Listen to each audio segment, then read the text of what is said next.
I've been sort of realizing recently that I've kind of had it on easy mode the whole time I've been taking photos. And I know that sounds a little melodramatic, but it's kind of true. By the time I started taking photos with intention and focus, mirrorless cameras were already a thing. So I really never had to learn how to expose properly. That doesn't mean I can't expose an image. Obviously I can. I take photos every single day. But if I wasn't using a mirrorless camera with an EVF, then I would have to guess the settings, chimp, change the settings, rinse, and repeat. I never really walk around with anything other than a mirrorless camera anyway, so this really didn't affect my daily photographic life like at all. I learned what I needed to learn to be able to make what I needed to make. And I guess that's one of the pitfalls of kind of teaching yourself. And I developed a style around the way that I was shooting. But this is one of those situations when you don't know what you don't know, you don't realize what you don't know, you know? So I will admit, when I decided to go all in on this film thing, I don't think I really fully understood what I was getting myself into as far as the learning curve and all of the shit that I would have to buy. It's been crazy. And that's because I've essentially stacked 4 learning curves on top of each other. Shooting and exposing film properly, developing the film properly, scanning the film properly, and then editing the film properly. Because let's be honest, editing a negative is not the same thing as editing a raw image right out of camera.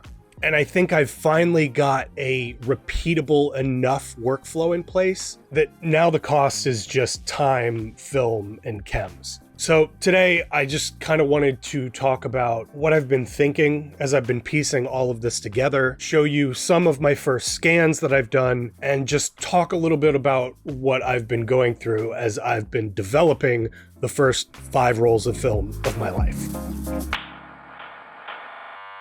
I just want to be in the zone.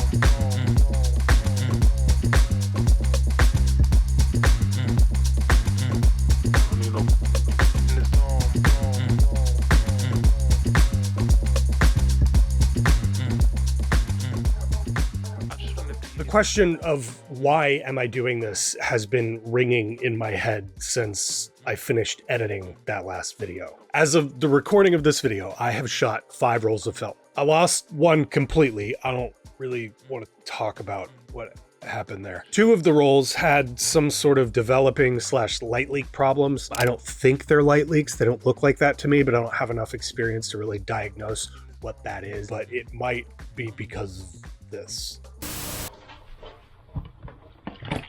Oh, but who knows? My point is, I've been messing up this whole thing a lot for various different reasons. Film has been humbling, to say the least. And I think the most frustrating part of the whole thing is that my technical skills with film have not yet caught up to what my eye and brain want to take. So I can see the image that I want really clearly in my head, and if I was holding a digital camera, I definitely would walk away with that photo. But my film skills are still at the beginner stage, and so it's sort of a gamble of whether I get that photo or not. Instead, I just have to sort of settle with the image that I end up getting. This image, for instance, kind of broke my heart. This was from the second roll we ever developed, so there were a few fuck-ups with it, but I really wanted this image to come out perfect, and as you can see, it didn't. And I think that's one of the biggest lessons that film is teaching me, is to just let go. Whenever I take an image with a digital camera, I know that I'm going to walk away with that photo. And as of right now, whenever I take an image with my film camera, I just kind of have to let go of that moment because my skills have not caught up to my eye, and I don't know if that's going to be a usable photo in the end. Hopefully it's exposed correctly. It's probably not. Hopefully I develop it correctly.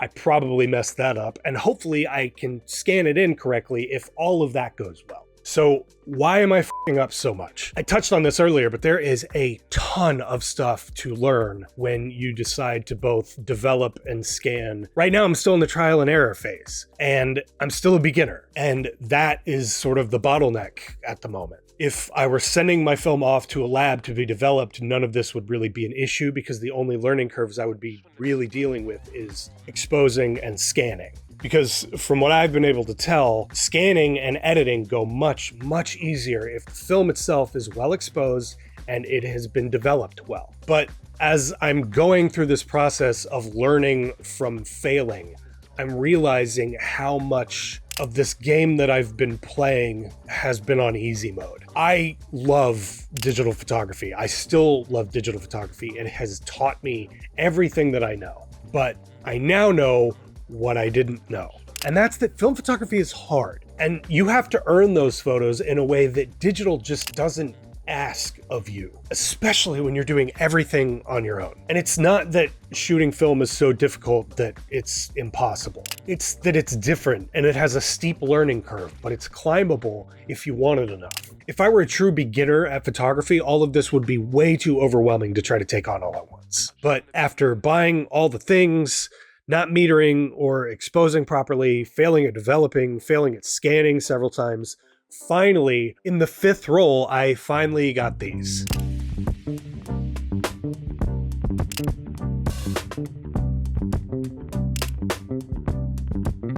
And for the first time, everything actually aligned and I got my first decent photographs on film. And because I did everything myself, it really feels like I earned those photos, like I made those photos from scratch. Taking a photograph on film is a physical, chemical, real world, tangible process. And it makes me feel like I was actually part of bringing that photograph to life. Because of that, I think the overall worth of a photograph has changed. And I don't just mean monetarily. I'm talking about how much worth I've placed on it by making it from scratch. And on digital, it's just a file on a screen that I pressed a button to capture. But then again, when you scan it, so is film. So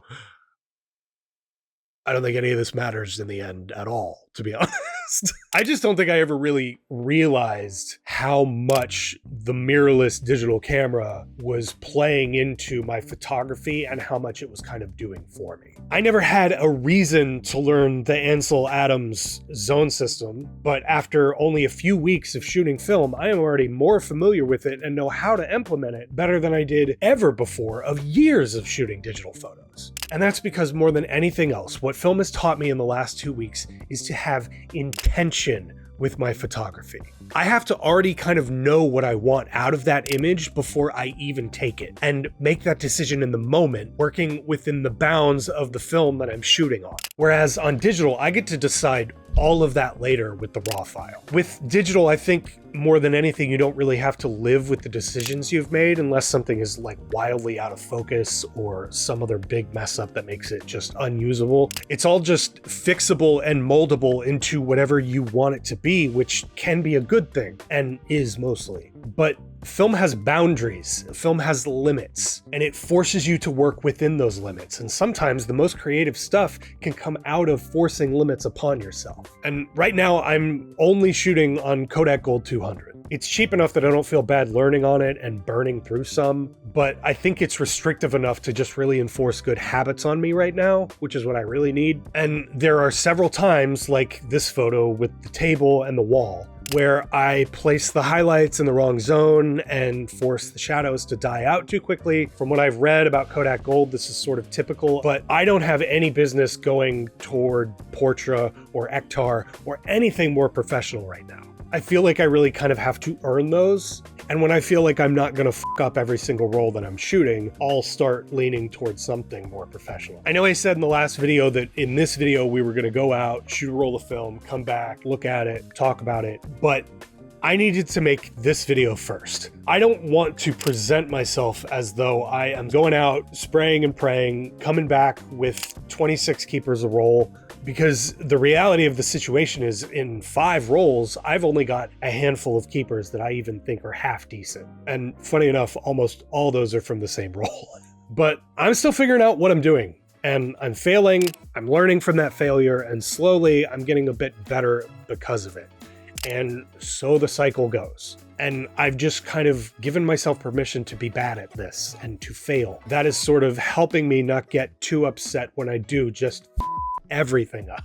And when I did finally get a couple images that I really like off of film, I was hooked. That's it. I don't know what the future holds, but for now, I'm all in on this. So now it's just a matter of practicing over and over and over again. In the next video, we will go out, we'll shoot some film, we'll come back, dev it, scan it, the whole thing that I promised before. But thank you to everybody that watched and supported that last video. That did much better than I was expecting it to. I really think that this format has captured my imagination and made me want to start making videos again. Hence why I'm making more than one video in a month. Thank you guys for watching. I really super appreciate it. If you like this, hit that like button. If you really liked it, hit that subscribe button, and I will see you guys next time. Mike the Fighter out. See ya.